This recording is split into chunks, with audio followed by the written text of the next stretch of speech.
Okay, guys, I just found something out and it's blowing my mind. Some of you may already know this, so don't come in the comments like, you didn't know that? No, I didn't. You know why? Because I live in the United States of America, where we have been brainwashed and not been taught about real history. Okay, if you guys go to the first video on this playlist, the simulation, I filmed it on January 11th, 2021. And it was showing how all of the times were different on every clock, every digital clock. My boyfriend at the time was working. He had like 3 computers in front of him. They all said different times. His phone said a different time. He came upstairs to show me my phone said a different time. All the times were messed up. In my comments, people were like, what about analog clocks? As you can see, I have analog clocks. So I went to check those and those were off too. So I was like, there's been a weird shift in the universe because the ball also didn't drop on time at the New York ball. It was like a minute late or something. I was like, we've definitely shifted dimensions. Something's going on.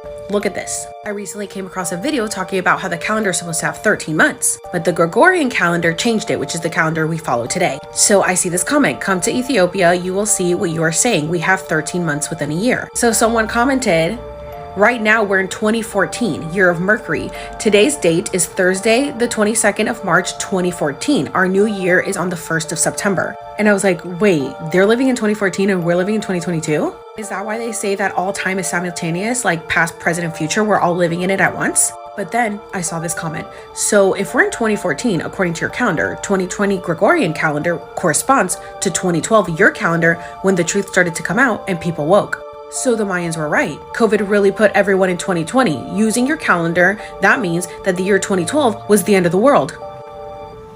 Mind blown. Okay, so of course I had to look up when our calendar started. It was in 1582. Ethiopian calendar started around AD 400. So they are obviously way more correct than we are. How many years did we lose switching to the Gregorian calendar? 8 years. We're lost in translation when the switch to the Gregorian calendar was made to in the 15th century. And if you guys remember, the Mayan calendar says that the end of the world would be on December 21st, 2012. And even according to the Julian calendar, that would be on January 21st, 2020, when COVID was at its peak. So I'm freaking out in the middle of the night and I message my dear friend JK Ultra Jen. If you guys aren't following her, please go follow her, who's super into all this stuff. And I was like, girl, I'm sure you know this, but did you know this? And her and I are both freaking out because we didn't know this. So she goes and converts what day is December 21st, 2012 in the Ethiopian calendar. What does it calculate to us? December 31st, 2019.